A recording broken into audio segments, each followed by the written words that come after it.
We'll begin with introductions. I'm the chair of the panel, Deputy Catherine Curtis. And my name's Mark Labby, Connétable of Grouville, and the vice chair of this panel. And I'm Deputy Helen Miles, panel member.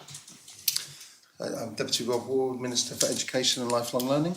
I'm Deputy Karina Alves and I'm Assistant Minister for Education and Lifelong Learning. Sean O'Regan, Director of Education.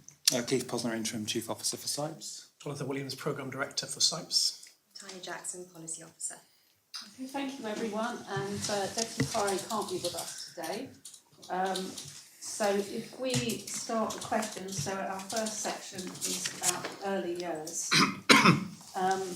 So Minister, the recently approved budget commits £11.8 million over 4 years to extend nursery and childcare provision. So when will you be able to provide us with more detail about the allocation of funding across the various initiatives? Yeah, well, one of the features of what we're trying to do is be flexible and, dare I say, nimble in what we can provide. So we've already started some pilot events, some pilots this year with funding that we could allocate this year from previous budgets.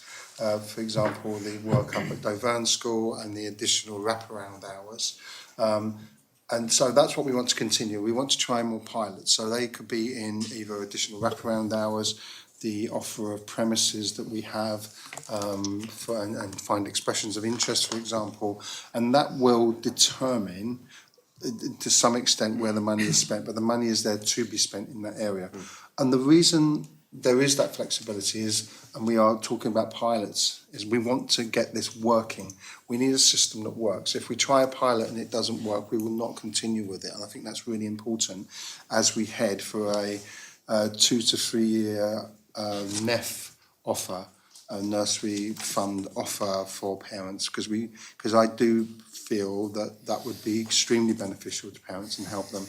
But as I've said from day one, we're not going to do that when the provision is not available. But just to say, I do believe we'll get to a tipping point, where I could say, right, okay, we can make that offer now. And we will do that as early as we possibly can. Okay, so the idea is to see how the pilots go. Yeah. But to be able to come up with a figure of 11.8 million, there must be some plans. Yes, there is. So part of that is to do in terms of an estimate of funding of the NEF. But also there are some other areas. Jonathan, Jonathan has spent his life in this in the last few years, so do you want to say a few things? Because when I get them wrong, I can see the... Of course, yes. So if I can reference the report the Minister published, reference R168/2024, so I'm just reading from an extract of that gives some indications as to how the Minister might choose to invest some of the monies that you're describing. So the Minister's covered some of the pilots. We've undertaken and initiated a couple of pilots thus far. We're going through a phase now of working with other schools to look at a further set of pilots, and it's likely, did you want to talk about what we might do early January, Minister, in the context of expressions of interest? Yeah, we have spaces across our estate. I'd rather not say where yet, because I don't want to set hairs running and concerns, because that's not the way it would be. But we would open it up to expressions of interest from across the sector, the private sector as well, in order to provide nursery provision in premises that we have. And that would extend those numbers of children. So it could be up to 25, for example, depending on age groups and where we go with that, and between 2 to 3 years old. Whether it's 52 weeks a year and full-time or term time only will depend on what expressions of interest are made. But I think we can offer that. So that's another one of the pilots we'd like to run. I know I've been putting pressure on officers, and I won't catch anyone's eye when I say this on my side of the table, to work quickly on this. But I really think we can push this along, run those pilots and get to a stage where we have a structure that's flexible, appropriate, and makes a provision that we desperately need across our island, really. And are those that would be in schools? Yes, Okay. I've got that information, by the way. It would be in schools. And if other facilities come on board, I keep using the word facilities, but I suppose it is facilities. Premises is a good word. Then we will be flexible. That's what we have to do. We have to be quite nimble in the way we approach this if we want to get it done. We've got the money allocated now, and I understand your concerns about the specificity of where that money's going. But I think an overall plan and an estimate for pilots work. The other thing is workforce. Funds for support recruitment and retention of workforce in early years, funds for continuous professional development is quite important, of the workforce to support the ambition. Okay, we're going to ask a bit more about the workforce Yeah. in a while. So you need to evaluate these pilots. Yeah. Do you have a plan on how you're going to evaluate whether they're working well or not? Yeah, absolutely. The ones that are set up have got a number of areas of evaluation. Jonathan, do you want to quickly go through? I can't remember. It is the next thing. So, each pilot has a set criteria, measurement criteria, number of attending children, the alignment of the eligibility criteria. So the nursery that we've set up at Dover has a specific target. Now that helps us to do two things. One, help a group of children that desperately need help and support, and we're seeing improvement there already, which is really good. But it also helps us run a pilot. What would the relationship between being an external provider and a school, those service level agreements, and how are they working? So that's a really functional thing to do. So one of the reviews will be, how is that working? Yeah, what are the things that went well? The incremental costs, not just the setup, but the ongoing costs we need to review.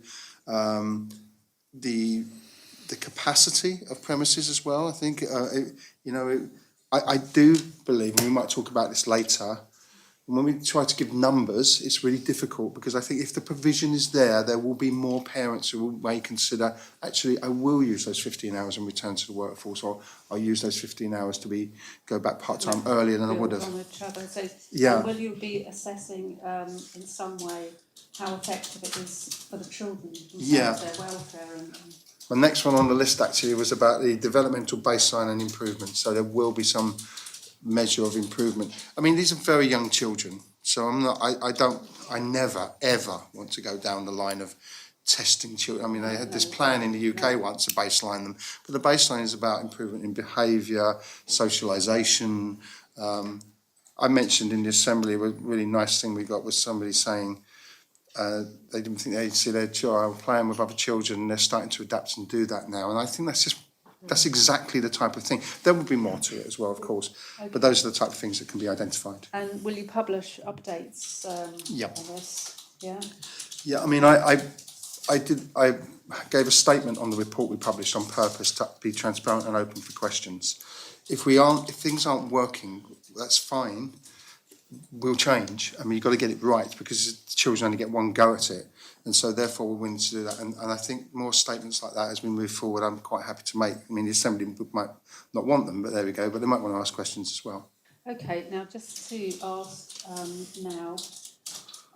one of the approaches in the early years plan is to increase nursery spaces. So what work has been done to assess capacity in private settings if they can increase their staff?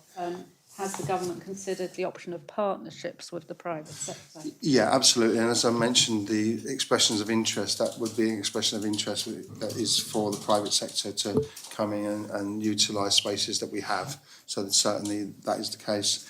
I think one of the limiting factors for some nurseries in private nurseries in terms of increasing their space is not just space, it may well be space, but it's workforce. So that's why the workforce and recruitment part is really important, the retention of staff and the levels of training that they have. So all of these things go together, and that will help increase capacity.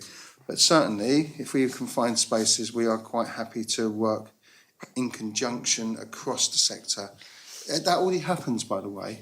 Can I just ask how you perceive that working? So you said potentially the private sector coming into your premises.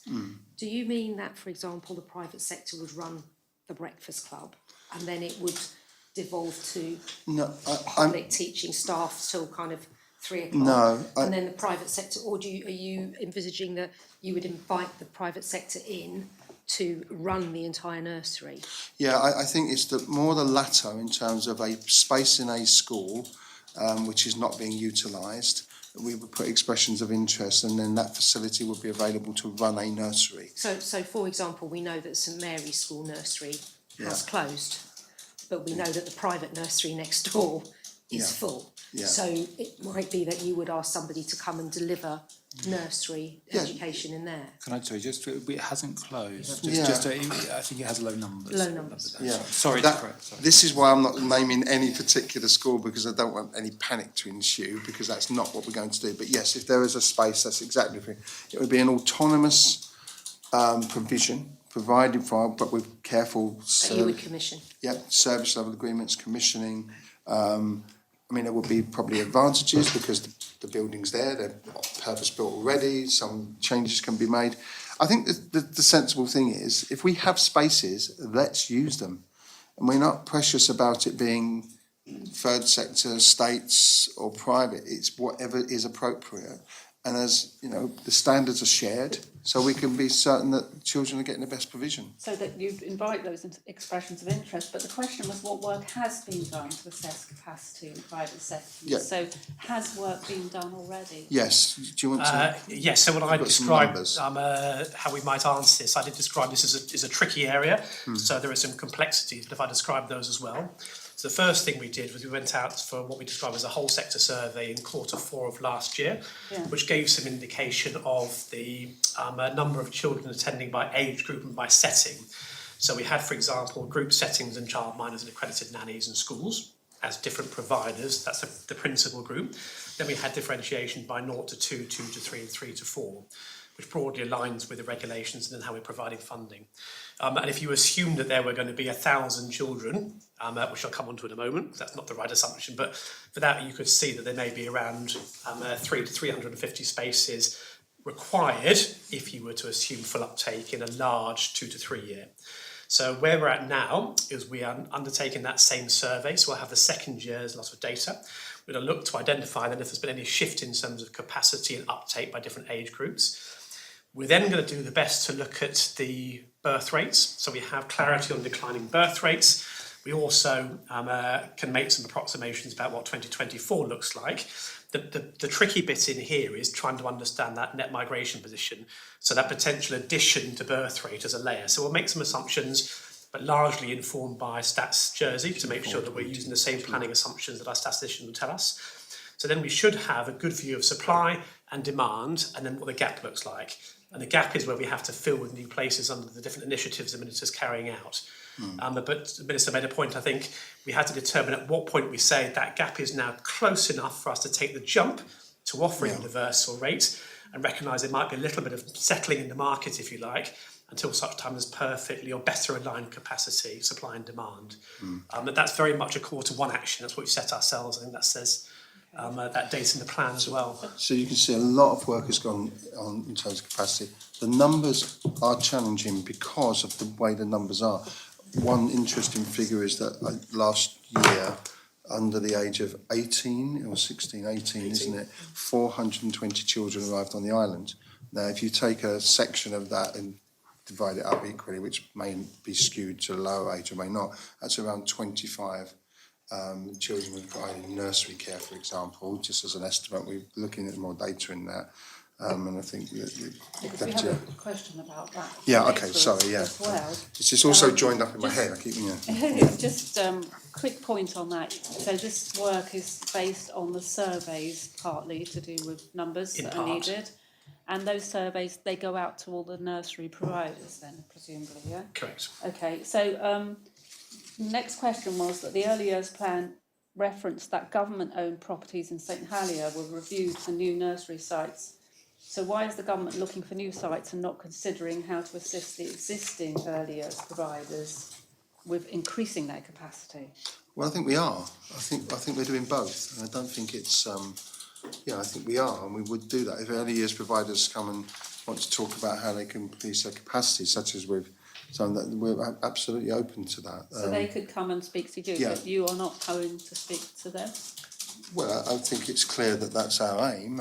Yes, and indeed, so we've already talked about some of these items. It's not mutually exclusive, so we are looking at all sorts of things. So premises and capacity in existing schools, the Minister's reference, but elsewhere as well. And we'll reinforce that point again in January when we go back out for who's interested in chatting to us about how they can increase capacity. And we expect that might be part of the answer. Yeah, but I think also I'm very keen that we come up with tangible, real projects to increase numbers. A lot of time has been spent talking about this project. There was round tables, there's been reports produced. It's very clear as to what was wanted. The numbers may fluctuate, but we now got to start getting on with looking at the provision. And as I say, might not get it right the first time, but if we're 90% there, then we can make 10% tweak. Okay. And that's what we want to do. Does the early years plan include any work that would help parents have a choice about their childcare provider? Some children are more suited to maybe staying with a family day carer, some to going into the nursery. I think, well, the 2 to 3 NEF offer would be a universal offer in all settings, so that would So that covers family enable day choice, carers yeah. and- Yeah, so that's the way we do that, and I think we are lucky to have a range of providers, from childminders to private to third sector to other sectors, which would somewhere in between parishes. So we Potentially what comes out of the pilots as well, which could be something new. and something that comes out of the pilots as well, absolutely, yeah. Can you confirm if there was a formal commissioning process used ahead of the establishment of the new pilot schemes? In terms of, Well, who does them and so on? So was there a formal commissioning process used? So the pilots set up in schools were public sector for public sector provision, so it didn't trigger any procurement or commercial services activity. In the context of the nursery that we've established at Doverne, there was an exemption to procurement approved before that we engaged in that.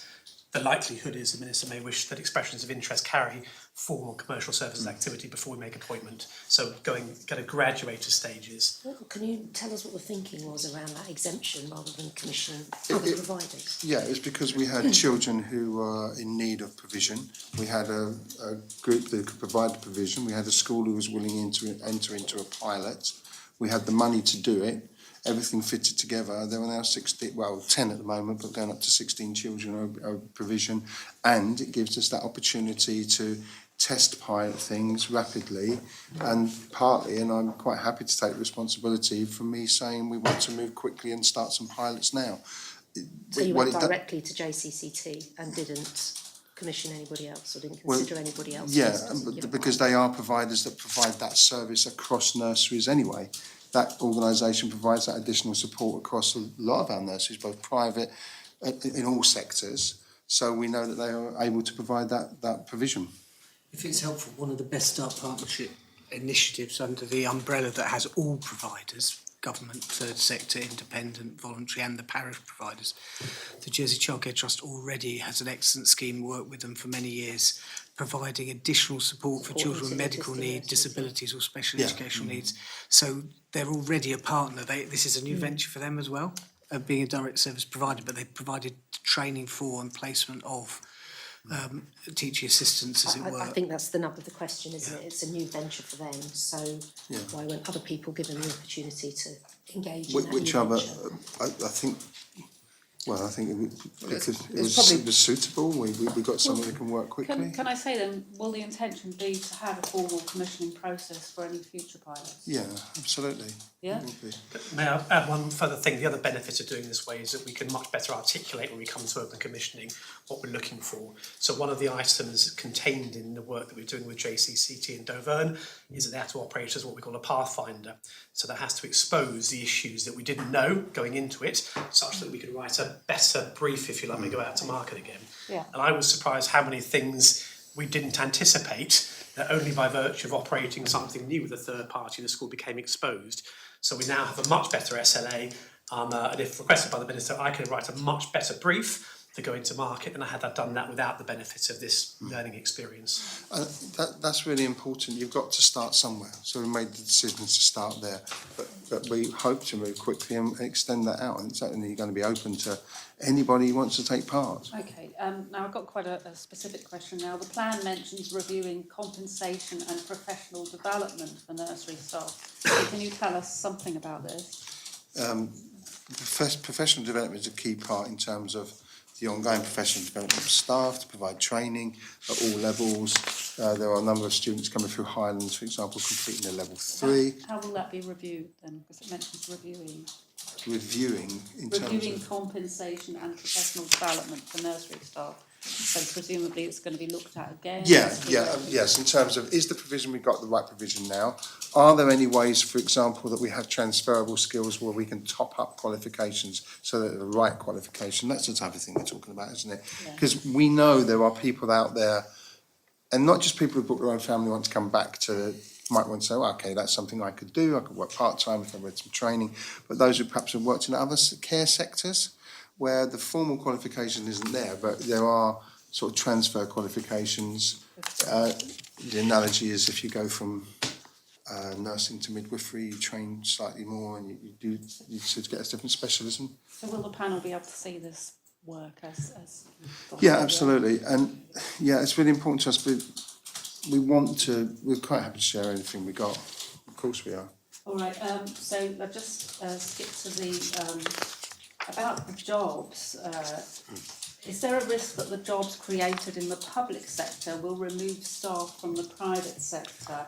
So what work has been done to check this wouldn't take place? What jobs in the public sector? So for example, so if there is a position, one of the pilots for someone perhaps to come and work with the children, will that person have already been working in the private sector and then comes to work in their new position because it's a better paid job perhaps? So has there been any consideration given around this? Absolutely. And one of the interesting thing about the pilot that was set up is that the staffing that came from it didn't take anybody, I believe, from staff that already exist. Okay, so in fact, it brought people back into the sector. So that's good, but has there been any consideration generally about this? Yes, of course there is, because it's counterintuitive for us to take staff from one place to another because we won't be able to open new nurseries. We recognise that we have to find staff to do that, but we have a recruitment campaign going on, we have training campaigns going on, and to some extent it's a bit catch-22 because expressions of interest would say with staffing as well, what support do you need to train staff? But the simple thing is we have to start somewhere. If we're going to increase capacity, we're going to need to increase staffing. And yeah, of course that will be a limit. There will be all sorts of limits to what we're doing, but we can either sit back and just hope for the best or we can actually do something about it, and that's what we're trying to do. Okay, so has there been discussions with the private sector about how to prevent the loss of staff for them if that were to happen? I don't think it's as clear-cut as staff would simply be taken. There's a sector and people can work in that sector. But, many of the nurseries have got staff that's a stable staff that we've been to see. They've got members of staff that are there. We don't want to move those staff out, but I think sometimes, I don't really know how to put it, but we need to train new staff. And I've been to nurseries where they've got staff who have been there many, many years and wouldn't move. So I think there is a concern there. But yes, of course, we will do everything we can to. There have been lots of discussions. No, there have been lots of discussions. We've met a lot. I can give you a list of the meetings actually. Okay, well, just that's my last question on this, sort of more about this in general. Minister, the panel received submissions to its budget review from stakeholders in the early years sector who have said that the early years plan is damaging and unworkable and presents an existential threat to the sector.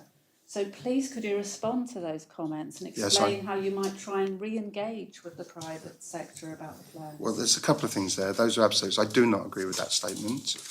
We have not engaged with the sector. So, for example, Jay have met with Jonathan. I can give you some of the examples on the 14th to 21st, 28th of August, 11th of September. I met on the 21st, the 6th of August, the 5th of December. Met with the Jersey Association of Childcarers on the 7th of October, and I'm meeting on the 12th of December. These are just some of the meetings that we've had. Several visits to nurseries, Busy Beans, St Peter's Parish Nursery, Busy Beans, Sandybrook, Westmount Nursery. I met with Cathy Hamer, the independent chair of the Best Start Partnership. And there have been many, many other meetings going on to talk about detail. So lots of meetings, but despite all these meetings, they are saying that they think the plan is damaging. So is there a way that you can re-engage with them? The thing is, I need to know specifically how. I don't agree with that statement that it's damaging. That is not the intention of this at all. We had some good meetings to reassure on that. I think we've got absolutes here that I have to push back on and say it is counterintuitive if we want to extend nursery provision for us to do something that is going to damage the sector. There is a huge amount of support and there will be in place, and we've now got the money for next year following the budget in terms of training, in terms of support for recruitment, in terms of offering other facilities, which would be very good for the sector because they're open to the private sector, in terms of running pilots so we know how they work and how they would work. Part of that being that if we are running pilots that we think is damaging to I don't like the word damaging, I think that's the wrong language actually. We're talking about children that may affect the wider sector. That is one of the features that we look for. We are looking to look for additional capacity. We're not looking to take children away from nurseries or close them down. Completely counterintuitive. In fact, I have to say, by using government facilities, we have great more flexibility in government facilities to stand up, stand down, increase and decrease than the stable businesses in private sector that we want to continue. So that is a support mechanism for the wider provision for nursery provision. And then when that's in place, if a 2 to 3 year old NEF is available, and that increases, for example, some parents who want to use nursery academy before, that increases the market as well. So all of these things are designed to do exactly that. Okay, so you can tell us that sort of sounds good, but clearly there's a difficulty here or concern from these groups. So do you have a plan on how to... Well, as I've said to you, well, I met yesterday, we communicated exactly these things. We've communicated these things before. I think there comes a time when there has to be trust. I think I've spoken to members across sectors who perhaps don't share that view, that it's so damaging. I don't want to have a divided sector. We want them to work together and we want to engage together. But there does come a point where I have to say that there is a disagreement there. I do not see that as a fair reflection on what we're trying to do. And we have spent a lot of time, we spent a long meeting yesterday, reassuring in a number of these areas, and we will continue to do that. But I think the actions are just as important, because otherwise, what's the alternative? Which is we will not increase that provision. I don't know what the alternative is there, but we're trying to work with the sector. And as I've said before, the number one thing on the CSP priority was to extend nursery provision. So it became the number one priority for government. I think that's a support for the sector that needs to be recognised. Okay. Just on that, I think this probably shows the value of the pilot work that will happen next year in order to work with the sector and take the sector with the Minister's ambitions, because change is difficult, as we know, and until that's seen and understood through things like the pilots that can be evaluated and the sector can feel part of, I think that will help enormously as we move through. That would be really good, because they're looking after about 75% of these young children, aren't they? So you definitely need them on side and to consider them. I don't think it's, I've got to say, I have to say again, I don't think it's okay for me to let go this notion that there's just simply not on side. I think that report was written, I accept that to the scrutiny panel, but we've had lots of interaction since then, and we will continue to. There are challenges, there are concerns, there are worries about any change, but I'm afraid I have to say that we will support where we can. Another example is the Best Start Partnership, which incorporates all of the sectors and beyond.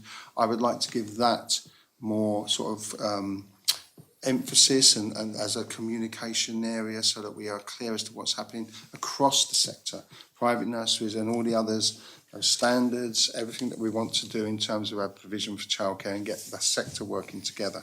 But we're trying to open up as much as we can, and there is money available.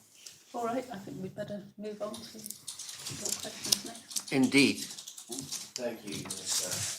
I'd like to ask a few questions now about the educational psychology service.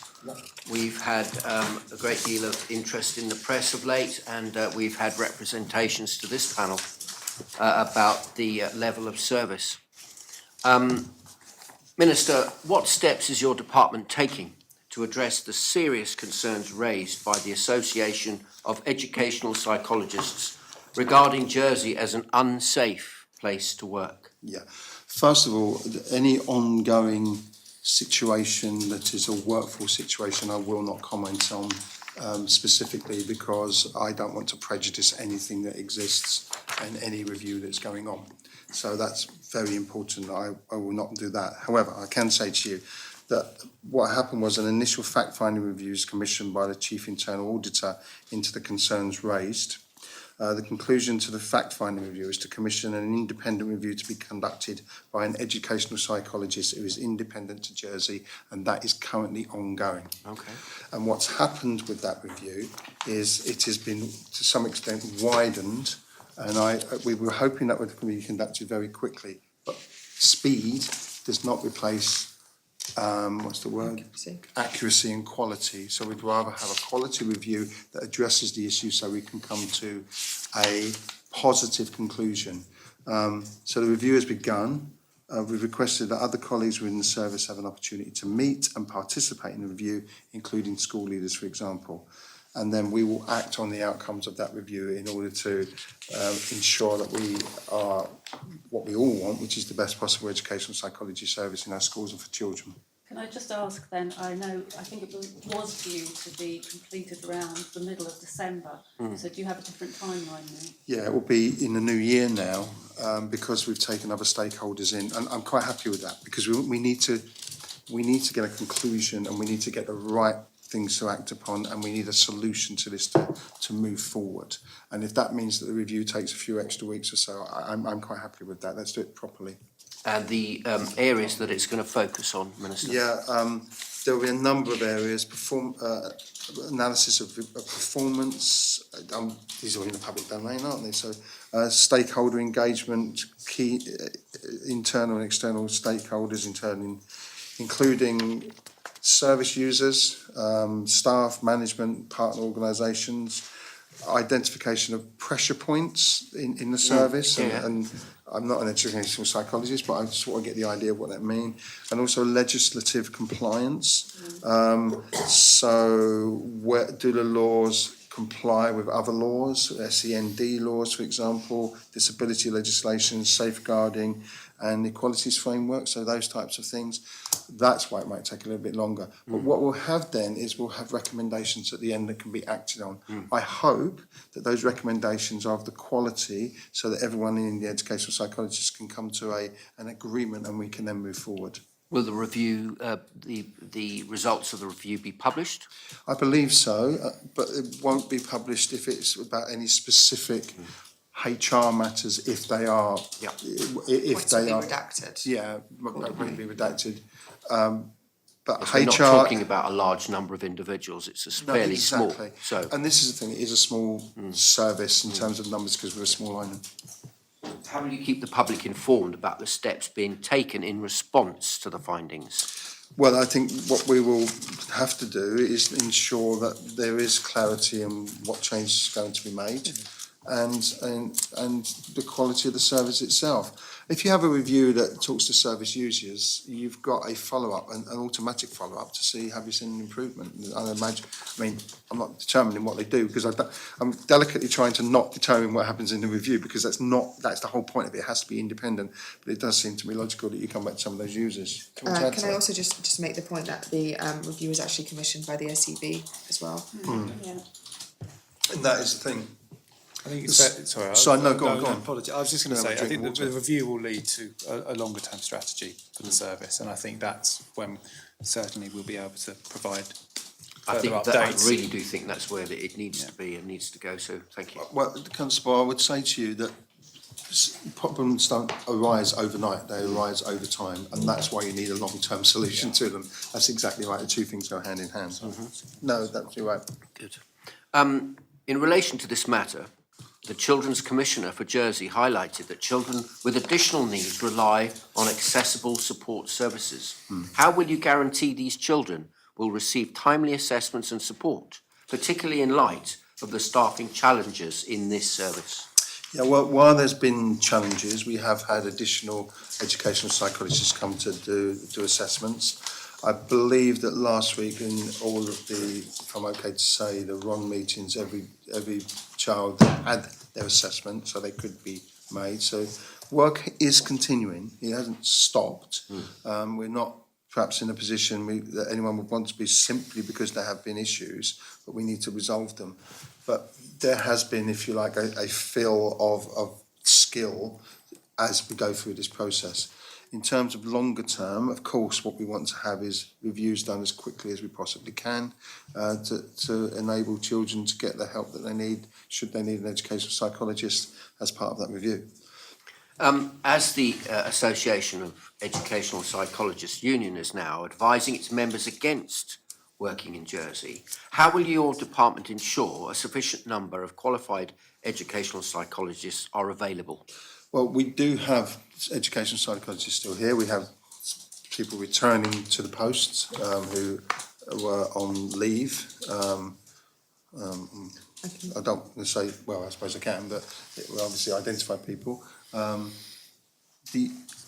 We also, I have to say as well that the problem with the Educational Psychologists Association is being addressed by SEB, and part of the review was to address their concerns. So I hope that at some point there can be another statement made to say that those issues have been addressed and we can move forward. Mm-hmm. That will be important as well in terms of the wider context. But we still have educational psychologists working here and coming to the islands. What is SIGHT's long-term strategy to develop and sustain educational psychology services in Jersey, and how will it ensure that the dispute does not compromise support for children and families in the future? Yeah, well, again, what we need to do is first of all resolve any problems that are there, have a long-term plan that is agreed, and then move forward. I think that is basically the most important part of it. But also, there will always be problems with small teams in terms of recruitment and retention, particularly in the area of educational psychologists, because there is a shortage of educational psychologists. However, I mean, part of perhaps the lifelong learning and training part is to try and encourage people to train, come back to the island.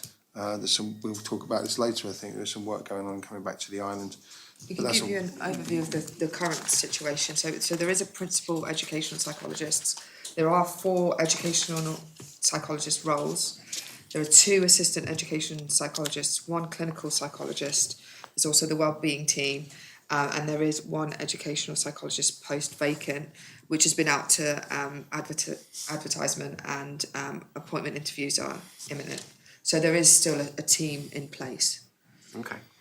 Minister, will you commit to regular updates on the progress of discussions with the AEP and steps being taken to address the concerns raised, to provide transparency for the public and reassure affected families? Well, there's 2 things there. First of all, it is the SEB who will be that, because it is a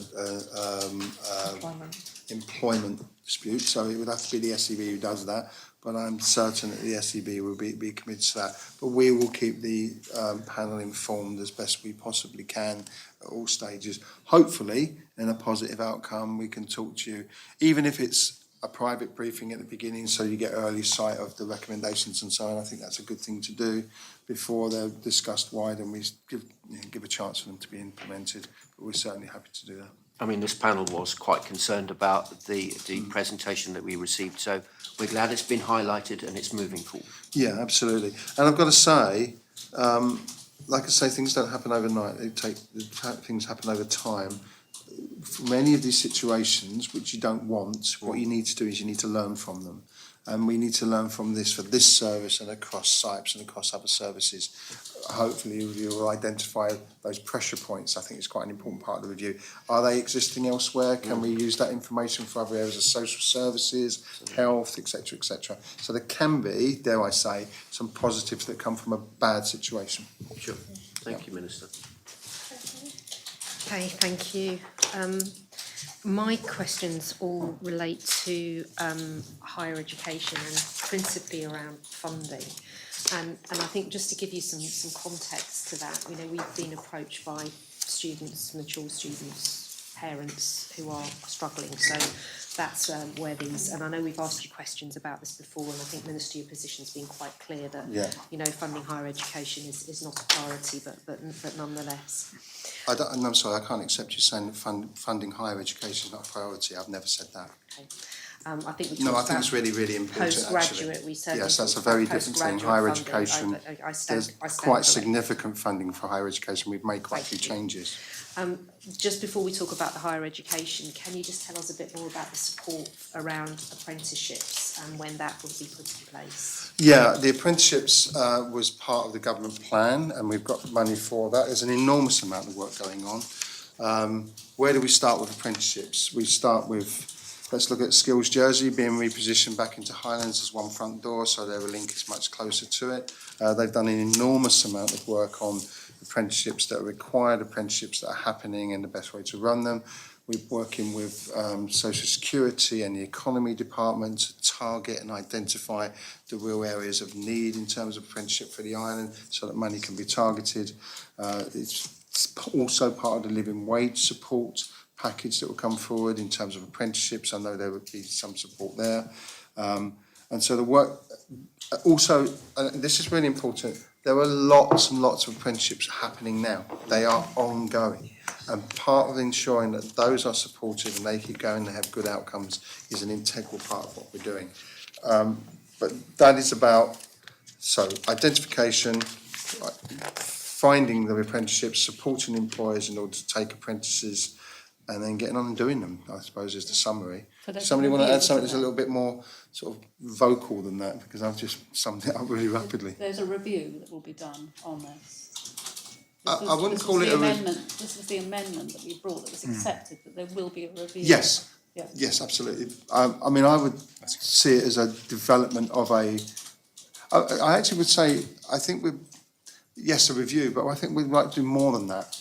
We'd like to do a review, but we'd also like to make change, genuine change. So the review that we undertake will not just be about, here's another document that you can look at where we are. It will be, here's a document, this is all the information used, and this is what we're doing with it.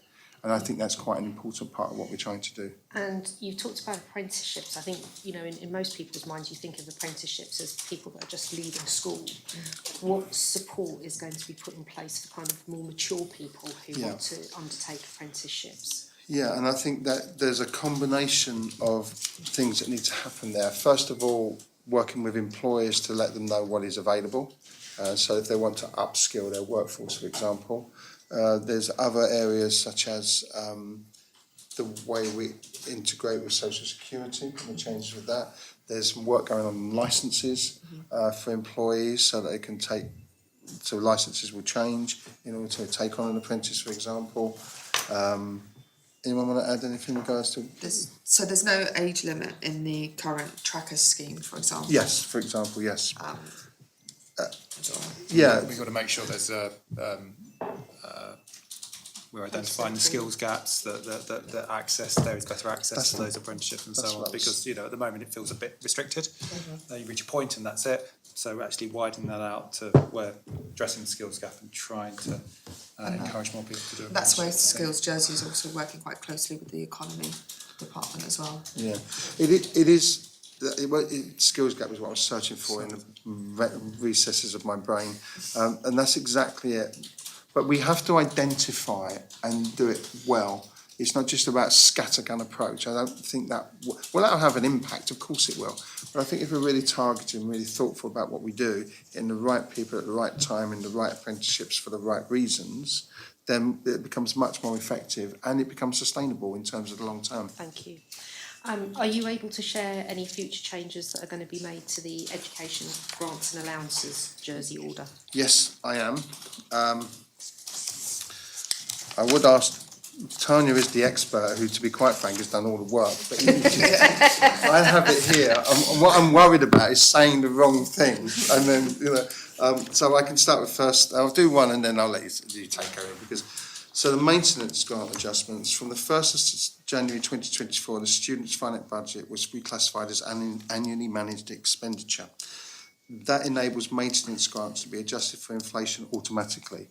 And that's a very important step forward. Which formula are you using around inflation? UK CPI. UK cost price index, thank you. Okay, yeah, cost price index. Why did you choose that one over the RPI? Tony, do you want to give a... simply because most of the students go to university in the UK. Yeah, it's a good answer, yeah. It's around 80% of the students study in the UK. and UK, that's so you where use the grant is being UKCI. spent. Okay, thank Yeah. you.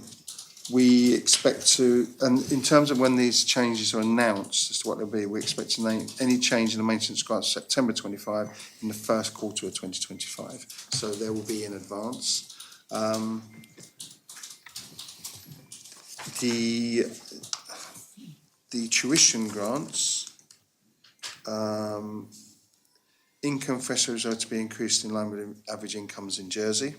So that's the RPI for the income, okay, good. Taking effect from September 25, a 5.2% increase and will be reviewed annually. An inflation rate based on the forecast published by the Fiscal Policy Panel. Okay, So they're slightly different because we're talking about two different things. So the tuition grants will rise. Will that encompass the rise in the tuition costs in the UK, if you see what I mean? Good question, but go on. The income threshold. The income thresholds Sorry, that apply okay. to all the different calculations of grants. So the income threshold for a maintenance grant, tuition grant, and any other special provisions will all be increased. So will the tuition grant now cover the new tuition levels in the UK?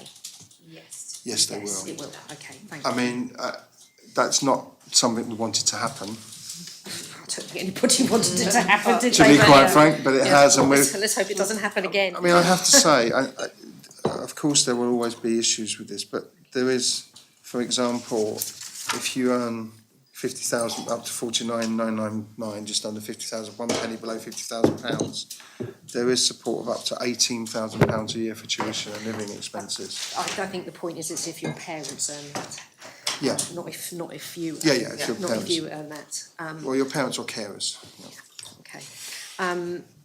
The other question is around the maintenance grant being treated as income, which can affect elements of income support. So, for example, lone parent allowance is being removed by Social Security.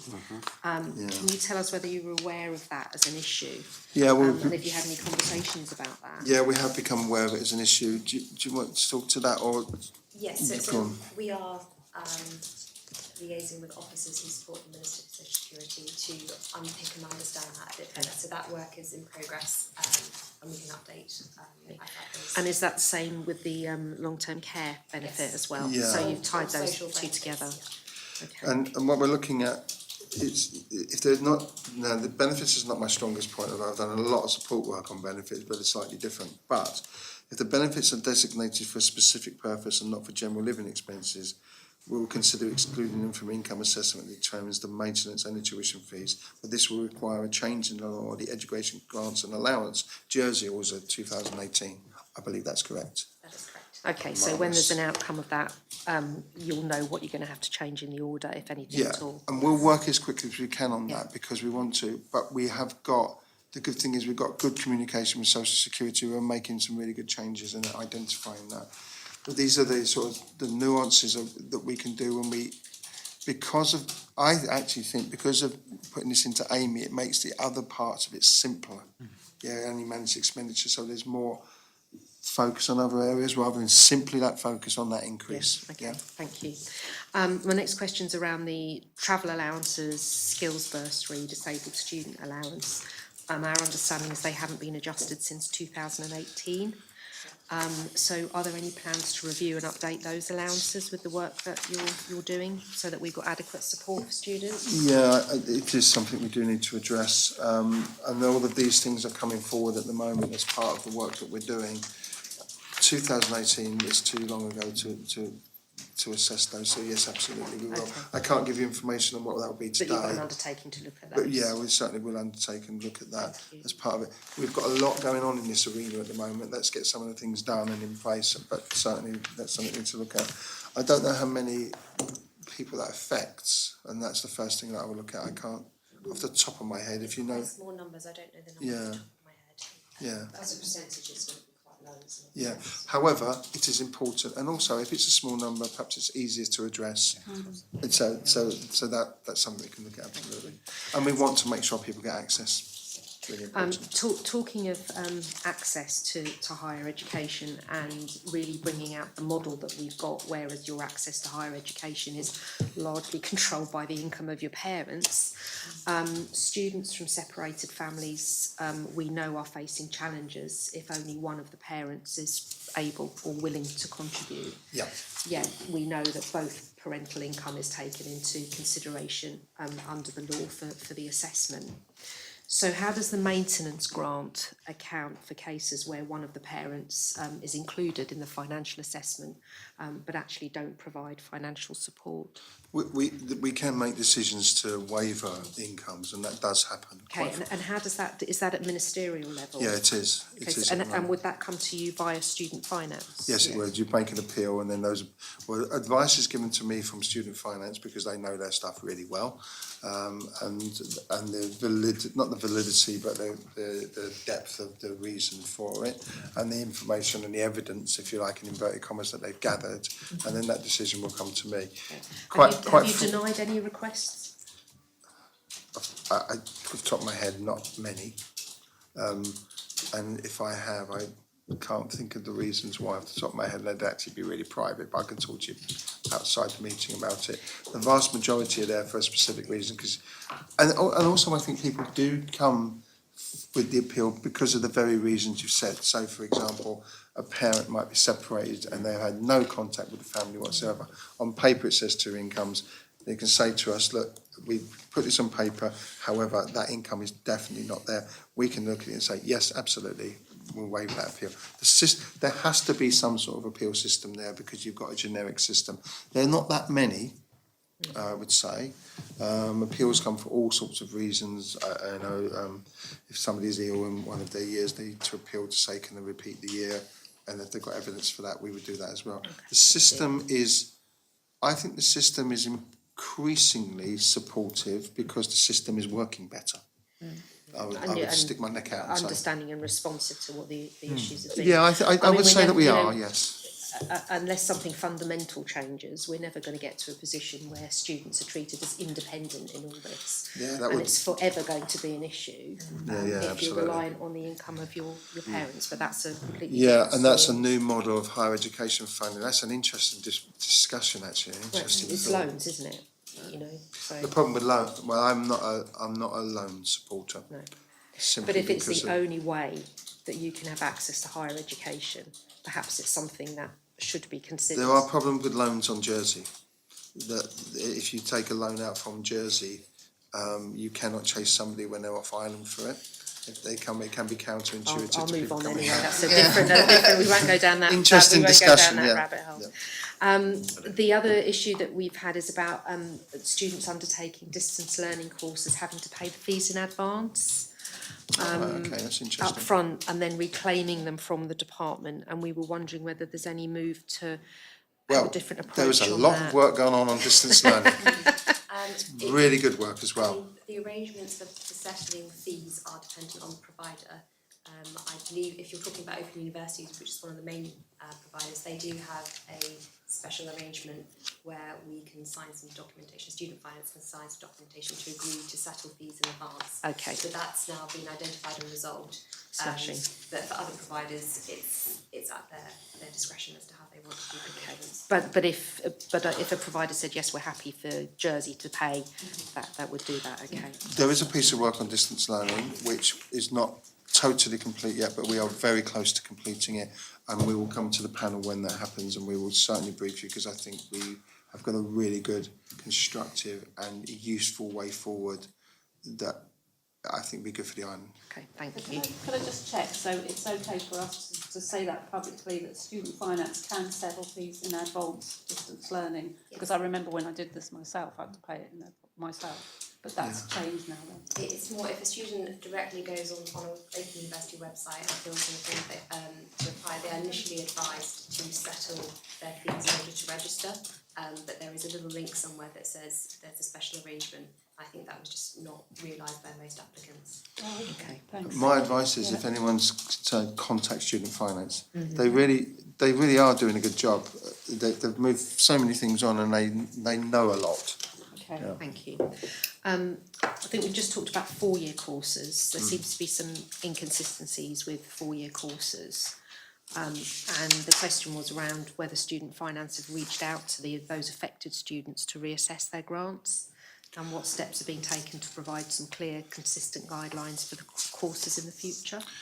Yeah, I think the guidelines are there, that if you have an identified four-year course that is mandatory to obtaining the qualification, it will be funded. Otherwise, a four-year course will have the 3 years split over 4 years. There was some error previously in applying that. I took the decision to say that nobody will lose out because of that error. So Okay, they won't be thank claiming you. that money back. I Thank don't you. think that's the right thing to do. And also, I don't know, cost as much to get it back as not have it, to be quite frank. And Perspective, yeah. people are studying. There was an error made by the department, but again, there have been improvements made and they're working really well on it, so that's good. Okay, thank you. Back to sort of systemic issues now, really. We understand that some individuals who are moving to Jersey find typically older teenagers of parents who come to work in Jersey find themselves caught between two stools, so they're not able to access the UK loan system, neither are they able to access the Jersey system. Which surely is going to act as a barrier to recruitment for anybody who's got teenage children who wants to come and settle in Jersey. So is there anything more that the department really can be doing to address that? The rules around that are pretty clear from the UK. I think you have to have been away from the UK for, is it 2 or 3 years to not access? In the UK. If you move from the UK today and come to Jersey, you've got 3 years where you can still access loans.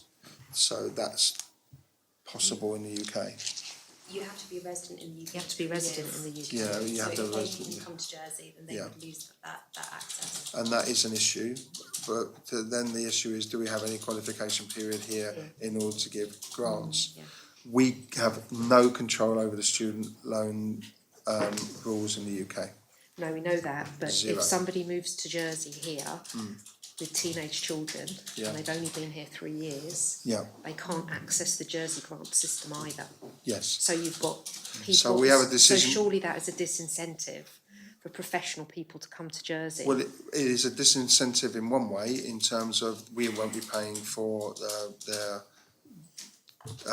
university tuition, etc. at that time. Well, obviously it depends on their earnings as well. But I think I think people need to recognise that that is the case and therefore make plans for that happening. But are they informed of that? So I mean, we have people coming into That's what I was the coming on. public It's sector. exactly what I was coming on to. I think we need to ensure people are informed, and it's not just public sector No, it's who needs to everybody. inform. You need to know. It's recruitment agencies, and that is wider than just higher education. That goes, the 420 young people who have arrived, for example, come from many, many different education systems, and we accommodate. I actually think we perform miracles to accommodate half the time, and that widens that as well. So yes, there is a piece of work to be done on making that clear. Okay, there's a piece of work to be done, but is that in train? Is anybody doing that work at the moment? No, not at the moment, because we've got so many other things that we're doing. Because it's not just an education issue, is it? That's No, got I to be think an it's cross-government. SEB issue. Yeah, absolutely. It is It's across. got to be a control of housing and work issue. It is across government. Thankfully, those numbers aren't high. So the numbers that it impacts upon are not high numbers. But also, you're right, parents do need to know that. But the impact on the community can be huge. If you've got, a couple of nurses that suddenly have to go back to the UK in order for their children to access student loan, you're then losing nurses from the workforce here. Well, we've got a decision to make as to whether, yes, we need to inform them, that's key. If we're going to change it, so we say in some sectors, we will immediately pay for your tuition fees, there would be a lot of people who wouldn't agree with that as well, so we have to make a cut-off at some point, because it is a generous payment and we spend a lot of money on it. Sorry, just to provide some reassurance, I have got a meeting scheduled in the new year with the Home Affairs Minister, with the Social Security Minister, myself obviously. It's more with my control of housing and work law hat on, but obviously I'm Assistant Education Minister as well. And I think these are one of the things that probably from an immigration perspective as well, it needs to be communicated through that avenue. So that will be something that I will be raising with those ministers as well. Yeah, apologies, there is work going on. Sorry, yes. It's okay. Can I, Are you- can I just Yeah. quickly add, this also impacts on the rights of children, doesn't it? Because they don't have that choice of whether they move from UK to Jersey. Yeah. They may be 16 at the time, still a child legally, and yet they lose their right to further education. Well, they don't lose their right. They can still have the right to further education. They It's just can't a, pay for They it. can't well, pay for it. they don't lose their right to go. They're just got to pay for it. You're right. They're unable to access Yeah, higher they don't education. have access. So are you suggesting that we make it from day one that we pay tuition fees and No, it's not for us to maintenance fees? suggest, it's us to highlight issues Yes. like this. And we can highlight and just say, I absolutely agree, but what we have to do is be clear on what we want to provide, make a decision on that and where we're going to stay. Are we going to stay from day one, or are we going to keep the rules that we have? And then we need to make that clear to parents so they can prepare for that. So, for example, part of the package, if a big company is bringing them over, might be we won't have the first year of tuition and so fees. Companies may be able to attract people to say, well, we'll pay that for you, and then you'll go into this system because you've been here 3 years. If they're at 16, 18, they get to 19, they've been here 3 years. I think we could also... 5 years here, isn't it? is it 5 years? Yeah, well, however many years it is. The other thing is we will be flexible if we're close to those years. I think sometimes we make common sense. But it is a question of what we're going to pay for at that time from the student loans budget. There's a lot of demands made on it. I think the information for parents is really, really important. I agree with that. Can I just make the point that the UNCRC is up to 18? So children have a right to education, maybe not further education because it is up to the ages of 18, and that is something that there's been many occasions where people who have come outside of the normal education systems that we have here, so what we call other Europe, outside of Europe, I get that, it's not really nationalities, the spirit of the law. but that is, so we are fulfilling the law, we are fulfilling the UNCRC, I always get that in the wrong order, because it is up to 18, so we're not denying the right to children, but obviously there has to be, we can't provide everything, and the current, like you stated, the current rule is that a person has to be resident here, a student has to be resident here for 5 years, if it's in order to carry on To higher education. post 18, And when we do provide for up to 18, sometimes it's a real challenge and we have to tailor things quite... There is a caveat as well, that if they've lived here in Jersey for at least 12 months before the 31st of August, they might qualify if they or one of their parents possess entitled status, for example. So there is... And that's to say, that's the complexity of our housing work laws, which has been addressed. Can I just say as well, we're also reviewing the provision up to 18 and the way we can do that, and that the right up to 18, because I think we've got more people arriving in that group. It used to be 1 or 2 simple. It's more than that now, so we need to review what we're going to do there. And the basis behind that is to try and increase, as you've said, access, so that when people come in here with their children, because we're recruiting from all over the world now, partly because of Brexit. Last question. You alluded to it earlier, but can you tell us what you're doing to attract the graduates back to Jersey? Yeah, well, there's a number of things. A lot of this is economy, but I've got a few things that have been happening recently. If I can find them. There was... Okay, so there's a Jersey Connections website. I think it was launched yesterday. It's been around about a year, but the official launch of the Opportunities Hub was yesterday. Yeah, and that, yes, so there was an official launch yesterday of an event in the UK yesterday, which is a connection back to Jersey when you're a student and you're working there, so that link is always kept there when there are jobs, etc., which is a good idea. It's more the economy department than education, because that's what it is. We are collaborating with economy, external relations and skills to work on how we would do that. That website, that hub, has a skills and employment section advertising local jobs and research areas of interest. I would also say, I have to say here at this point, one of the issues, if we did have mass loans, was it may be counterintuitive to attracting people back, because if they come back, they'd be paying their loan. If they weren't here, there's no way for us to chase it. And so we have to be really, there's so many variables in this point. But yes, and there are also wider issues, housing, cost of living, etc., which need to be addressed for everybody across government and the Assembly.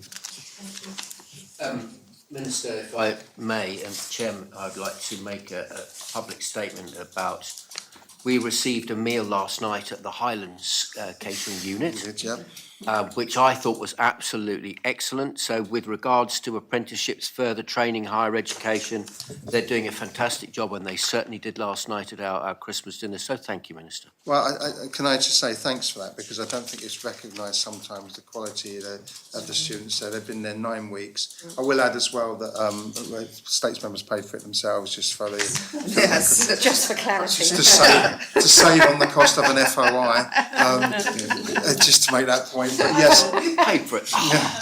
it was absolutely excellent. And can I say, this is exactly the type of thing that we need to recognise more, that there are real quality training going on in the island. It's a real kitchen, and I would say it is open to the public if people want to book and go and use it. You can watch on the screens the kitchen's happening, meet the students themselves, and it was really excellent happening. And well done to Highlands College and the Highlands Academy and the Culinary Arts Pub. Thank you. Bravo, Thank you for saying Highlands. that. Bravo. Cheers. Yeah. Good luck to them as well. Minister, we're going to move on to questions about SIPE's policies and leadership. The Minister for Children and Families has indicated that children's social care policies require an update. Can you confirm if there is a similar need for an update in policies related to education? Are you talking about education law? I'm talking about the general policies, yes. Yeah, education law, absolutely yes. I will give you my personal view on the education law, which it's not that, which is that it so needs updating for so long that it's become a huge piece of work that has never got done because it's such a huge piece of work. We had discussions on certain areas this morning in a ministerial meeting. There are other areas going on.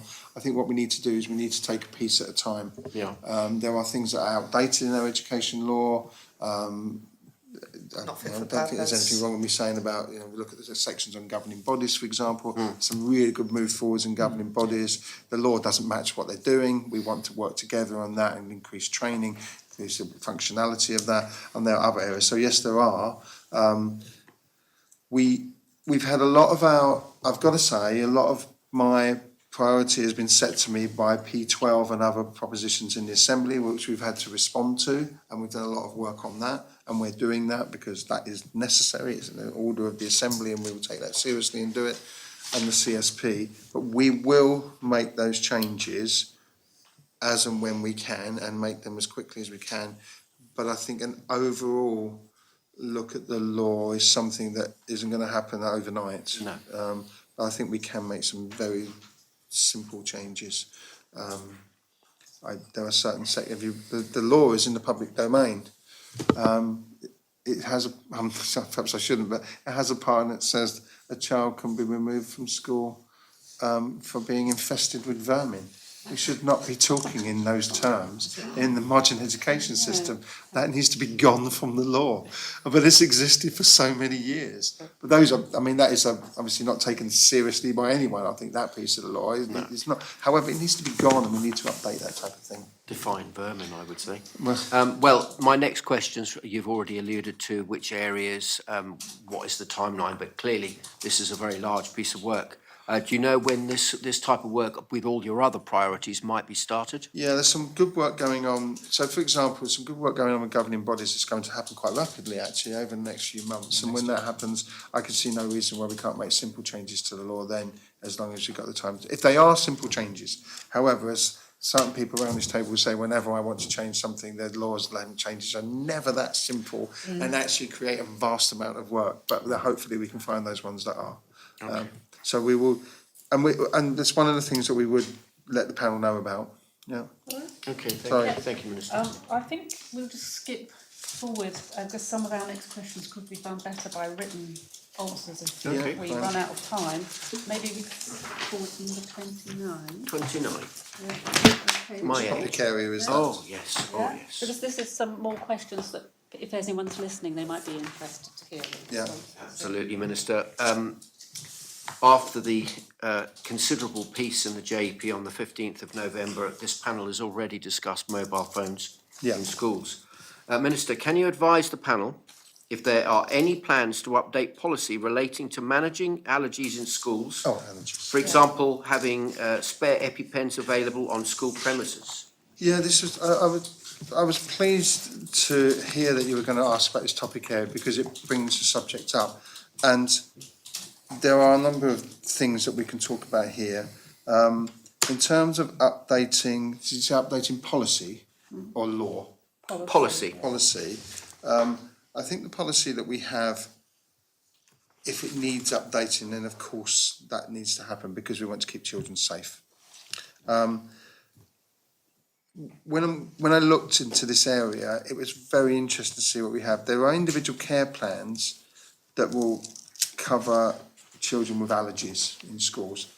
It's different for primary and secondary schools because of that age group. Yeah, in secondary schools, I think the children have the ability to carry their EpiPen with them. Would carry it with them. I can remember when I had students who certainly did that. I mean, you were aware of their allergies. There are 674 teachers and other staff within government Jersey schools who receive training on how to manage anaphylaxis and administration of auto-adrenaline injectors. I was pleased that there were that number, but there obviously could be more. In primary schools, I believe the EpiPen is kept in the classroom, so it should be nearby, but that's only one example. So I think we are in a position where we're in a good position when it comes to that, but we could always improve. That's the simplest way to put it. Yes. Do you want to add anything to that? Because I don't think I've answered Yes, that very sure. well. Sorry, Sean, I haven't No, answered the that very well. the minister's captured it very well. The default in a primary school is a class-based EpiPen because secondary pupils move around the building. But there's an individual assessment, and talking with head teachers on this subject very recently this week, the school nurse service lead on the training of staff, and they will do an individual pupil's risk assessment because anaphylaxia can obviously, as a reaction to an allergy, can be extremely serious. Severe, yeah. And they do the leadership of the training and the risk assessing, and as the minister said, the care plan for each individual. Is there any Young plans to carry spares as well?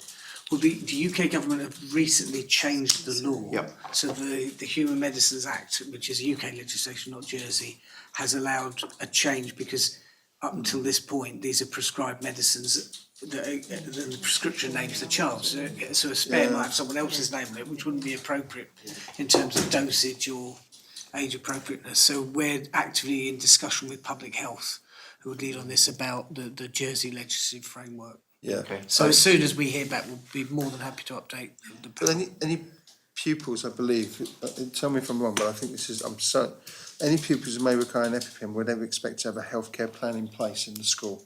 So there would be awareness of The it. difficulty is that children can develop these, so they might not have that reaction Yeah, when they're absolutely. younger, and But- they wouldn't have an EpiPen Any available spares? to them. Yeah, absolutely. I would say though First aid that, kit. yeah. It's rare, I know, but Yeah, I think, part of being a teacher is being in loco parentis, so acting as parent at the time, so you would act appropriate at that time. But yeah, that's always going to be a challenge. I will say that in terms of foods, I don't know if you want to extend this out, but there is, in the school meals we're doing in primary schools, there is an entirely allergen-free menu that's available for parents to choose. Yeah. That's a very good part of what we do, and therefore the awareness of parents, we can make sure that, I think there's more control over that perhaps than there is packed lunches, but schools work really hard, to inform other students, and students are usually very, very good like that. I mean, part of that question relates to the fact of the introduction of school lunches. So that are we Sorry, aware yeah. of the fact that that is already in train? Yeah. And just as information, my son was a Category 1 diabetic and was allowed to carry his EpiPen. Yeah. And considering the dangers of injecting a normal person with insulin can be fatal, that was quite a decision to make. So we thank you for that. They're never easy decisions, and we relies on all sorts of things going on. But we do have to act on them and make the right decisions. It's about information, it's about knowledge, it's about... I think the fact that so many teachers are trained and staff is good, and any increase in that will be more than welcome. Thank you, Minister. Yeah. So here it is. Is there any intention to roll out unified approach to student phone use within schools? Yeah, first of all, each school makes their decisions on that because they have to manage their school and they know their schools best. Head teachers and teachers know their schools best. There is a unification across most schools. Phones are not used in classrooms. In many schools, they're not used in school at all. Some have still got the process of saying they can be used at break times. And I think part of that is because they're controlling something and pushing against the wind. The mobile phone genie is out the bag. We are now asking schools to control it. There is only, I think, one school that allows wider use, but they're starting to limit that from year 7 upwards. And the question is, there's two things here. I have to say, schools don't buy children mobile phones. Parents make that decision. And I would say to parents, if you're going to buy your child a mobile phone, please use the restrictions that are available. Please limit the time that's available, and please talk to the school if you have a concern. Can I just say those parents don't have any control over what other children have in the school, which their children will see. So it's not a responsibility that they can have control over. But what do they do outside school? Because you're only in school for about 15% of the time. Well, at least if it was restricted in school, that would... But they are restricted. Can I be really, really clear here? There are significant restrictions in schools already. I don't want to end the hearing with anything other than an understanding that schools really do not allow mobile phones in classrooms, and they've had to implement that. Now, implementing that with teenagers is really difficult. As parents have that challenge all the time. Schools have taken it on, and I think they've been very successful in doing that and working with young people as well. And when we've been into schools and talked to young people, I think there's a growing belief amongst young people. Yeah, it's a nice break. It was difficult at the beginning, but we're getting used to it. And that's what schools are doing. You manage a change gradually until it becomes ingrained in the school, and then you can move forward. I think we have to be careful, though, to ensure there is education in the safe use of phones. A simple ban could take away some of that information, which is I think we need to inform children. If you say ban up to the age of 16 and suddenly at 16 you've got free access, how are you going to know how to use those phones and what's appropriate use? So there is a balance to be had there, and I think schools do well to inform that.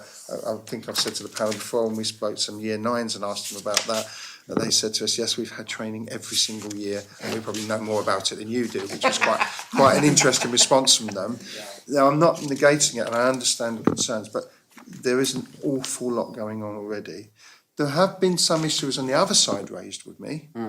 For example, mobile phones, the smartphones have probably got the best cameras you can buy on them. These things have got an incredible camera, and some subjects are saying we've lost the ability to use really good high quality cameras. We're going to have to replace them with others. Yeah. So there was always two sides of an issue.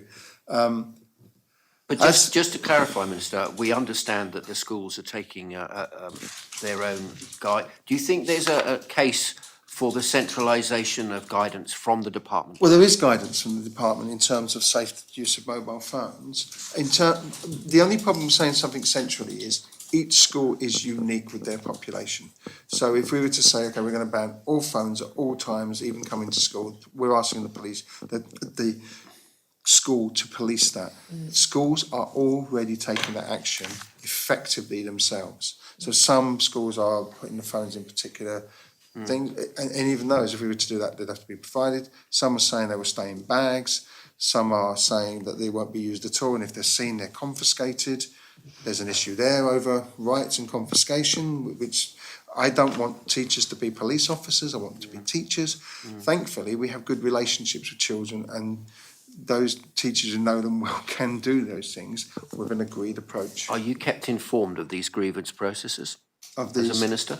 of the The grievance processes in schools? grievance. Yeah.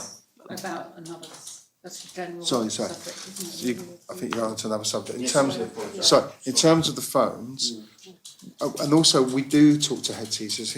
I think, Sean, you were at head teachers meeting yesterday. I couldn't make that one. Chaired secondary yesterday, Yeah. primary Tuesday, yeah. And I've spoken to head teachers at those meetings, and we will continue to do. Where are you going? I don't want to talk about individual schools. I don't think it's fair, but we've seen in the press one individual school that's successfully introduced a ban, another one that's successfully controlled me, another one that has a slightly different approach. Now, that's, I think it is up to the head teachers to see where it goes. I will say as well that, there was a survey in the JEP, I saw that, but there were 200 responses to that. There were 15,000 children go to school every day, so we have to be careful in terms of that as well. Can I just say, I think there's a lot of research coming out now as well. And also, would you advise children, parents then who are concerned, to actually speak to their schools? Yeah, absolutely, Bring those absolutely, because what you'll see there is a good response schools look after. Also, I would say as well, if you don't want to, one of the reasons children have a phone is for safety on the way home. Yeah, If you absolutely. don't want your child to have a smartphone, Christmas is coming, and there's a lot of advertising for smartphones. You can have I think there was an advert in the paper today, and they refer to them as dumb phones, which I'm not sure that's the best marketing tactic, but you could do that if you want some safety. We have to work in conjunction with parents, but also, as I say, it's really important for parents to make sure they're engaged with that and get engaged with the school as well, because there is support there. Just on that front, and I think we've spoken about it at other panels, the schools do a huge amount of work around online safety, and most schools will be having those sessions with parents where they can engage and then learn not just about phones, but just around online activity anyway, and how to stay safe and for their children to stay safe as well. It would be really interesting to see what happens in Australia with their supposed, and I say supposed ban. Plan your scrutiny visit. Well, I'll come with you. Can we join? Supposed ban, and I say that because look carefully at what they're doing at the age of 16. Now, a big jurisdiction who can have an influence on X or whatever it's called, or social media platforms. How that would work, I'd just be fascinated to see how they're going to work that. But it is a real challenge, a modern day challenge, but schools are responding very well. Yeah, I think they are. I think it's fair. They are taking very seriously. I mean, we were particularly alarmed about the Year 7 survey at La Rocchia, that every child, bar 3 in Year 7, had been upset by content they'd seen on their phone. That is quite alarming. But that again, that's where the school, the parent and the child need to work together. And that triumvirate relationship. And government maybe. Yeah, well, but government are. I don't think it's fair to say that government are not. No, I'm not saying they're Yeah, not. I'm but saying that no, I they- think it's really important. We are very supportive of the schools and the actions they take. Good. And that's a really important thing for us to do. Right, Minister, we're running out of time. Is the Minister kept informed about any grievance processes in schools which could affect children? There are 2,000 employees in site, so every grievance was informed with. I'd be working in HR. I think there's a level of grievance in which I would be made aware if it was significant, and that's a judgment that has to be made. Okay, As simple as that. that's fair. That's fair. Also, I've got to say, any minister being involved in a grievance has to be extremely careful in order to not prejudice any investigation that's going on. It should be independent and they should be clear. Yep. Absolutely. Can you provide any data that would indicate the number of children in Jersey who have a record of need? Yes, we can. I don't know if we've got that on our pack. We may need to provide that after. Yeah, Off the top of my head. We want to know that information is passed. Yes, it is. I don't want to give you the wrong Okay. date, but we can give you that. And Also, can I just say on that data, it will change as well, and it is changing as we go through processes of identification and so on. So it might be updated data every term, Yeah. for example. I The think Minister's right, that's, there's an enormous amount of data, it's much richer now, because we go through a very formal process that establishes not only if a child has a record of need, but also a graduated level of support they require. That then drives funding, that then drives resources available to schools. We also have periodic reviews annually for each of those children, and we also make adjustments for school funding termly. So we can share what we've got, and you can perhaps let us know what's most useful to you. thank you very So, much. so for your information, on Wednesday of this week, the monthly SEND panel sat, 16 children were up for consideration for the award of record of need, so within week. Yeah. So as Jonathan's referenced, we've also had our final meetings to prepare school budgets for 2025. We fund RONs very significantly, very substantial sums, so we're all over the data, but the number changes. And a record of need, just to be clear, is one area of the identification of additional needs in schools. It is a more formalised, is that the right way to put it, view, which comes with more funding. The lower record of need, there are lots of children who would have other needs identified, and so that that's important. It's good to see that it's correctly completed. Minister, can you update the panel about the numbers of school exclusions and expulsions and how they relate to previous years? Yeah, I'm afraid we didn't have that in the pack, so I haven't got the data. Can you update the panel by letter? We may well have had a written question on this that we can just refer We will you be able to to. send you that data. But yeah, Thank you. absolutely, we Clearly, can. we have that. Okay. Thank you very much. If it's helpful, use the term Constable, expulsions that would normally refer to as permanent exclusions. There are none. Okay. Jersey, Exclusions. there are fixed term exclusions, but in England and many other jurisdictions you see a lot of permanent exclusions, often called expulsions in the vernacular. Sure. But that isn't the case here. Okay. But we'll give you the data on fixed term exclusions. Very much. And if I'd be cheeky, O levels called GCSEs now, Constable. I didn't mean that. CSEs, I remember those as well. Sorry. Just quickly go back to the record of needs.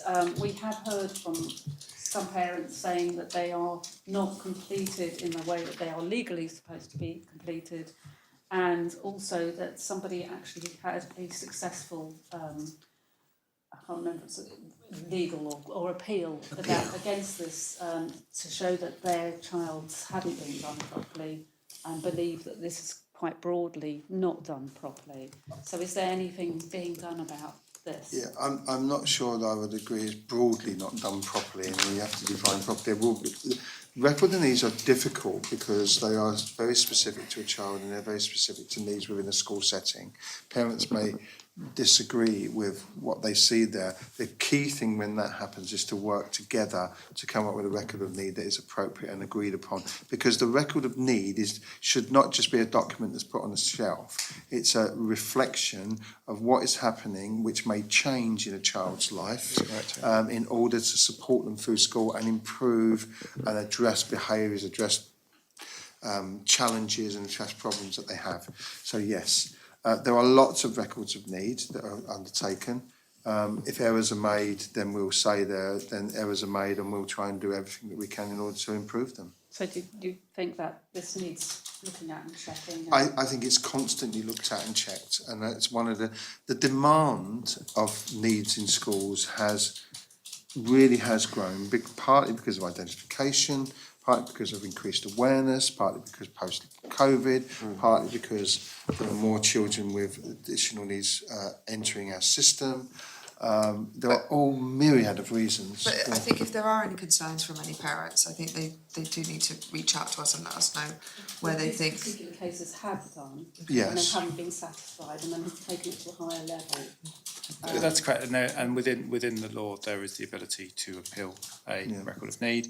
There's also reviews built into the process, and certainly parental and child voice is part of the process as well. But hopefully they wouldn't need to do that. So I'm just wondering if it's not being done well enough, is it being looked at? Yes, absolutely, but there aren't blanket. I'm not going to make a blanket statement on the